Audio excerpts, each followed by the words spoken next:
Hey guys, so after having lived in Japan for about 18 months, I've noticed some things that can be a little bit irritating for foreigners. Whether it's the frustration stage of culture shock or just those little things that niggle away at you. These are all things that foreigners tend to find annoying. So for today's episode, I've decided to list 5 annoying things about Japan for a foreigner.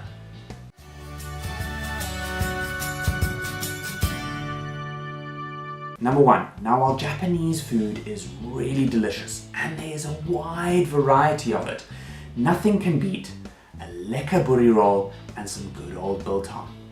But there's just one problem. There's no South African food in Japan. Now, this might seem to only affect South Africans, but there are many foreigners who miss their favorite comfort foods from their own countries. However, I have felt that South Africa has been hardest hit with this problem, as the only South African product I can find is rooibos. Number 2. Bureaucratic nonsense. The Vogons, the Japanese, are famous for their bureaucratic efficiency. And for those of you that love red tape and have an organized mind, this can be a great thing. But the problem is that this can soon become a twisted minefield for any unsuspecting foreigner. Need an example? Let's take the Japanese credit card. You want one? Tough. Even if you've lived in Japan for many years, you have a stable job, you're married to a Japanese citizen, and you have Japanese children, it is still next to impossible to get a Japanese credit card.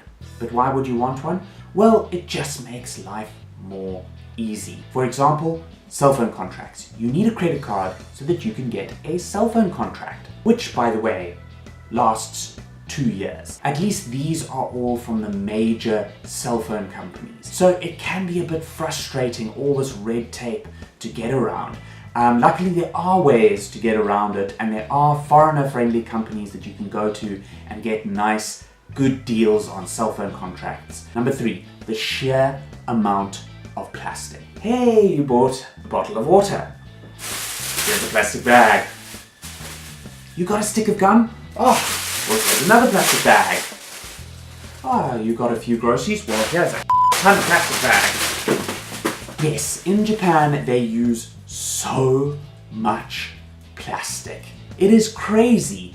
Even the products themselves are just packed inside of packages, inside of packages, inside of packages, inside of packages, inside of packages. It's like a game of pass the parcel. However, although many people think it's a huge waste to have all this plastic, I must commend the Japanese on their recycling system, because you have to divide all of your trash into different recyclable areas that then become recycled. Number 4, the sudden change in temperature.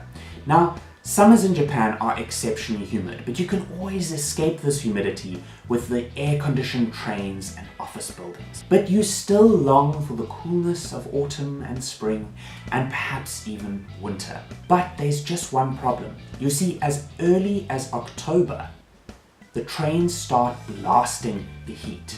And I mean blasting. Outside, it's jersey-wearing weather. But when you get on the train, it's more like t-shirt and shorts wearing weather.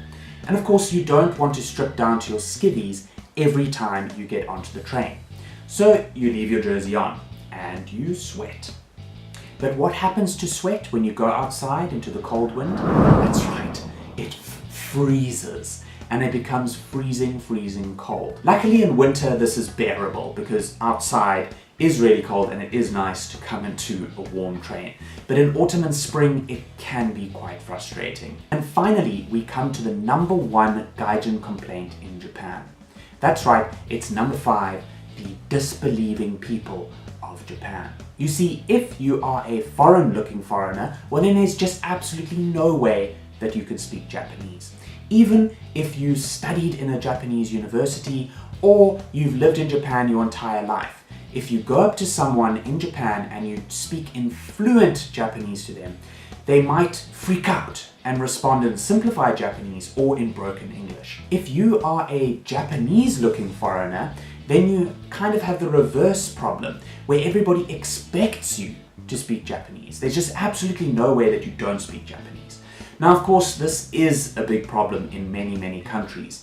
However, the thing about Japan that makes it the most irritating is the way that they disbelieve. They're like, what? You can't speak Japanese? And then they speak to you in Japanese anyway, because it's just impossible that you can't speak it. But luckily for me, this doesn't affect me so much because my Japanese level is really low. So I actually love it when people reply to me in English. So that's okay for me. Well, that's enough ranting for today.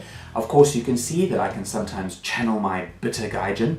But there are plenty of awesome things about Japan, and it really is a great place to live. So if you want to find out what is truly amazing about Japan, check out this video over here. If you feel like I've left anything off this list about annoying things in Japan, please comment down below. And don't forget to follow me, subscribe, do all that kind of jazz. Until next time, cheers.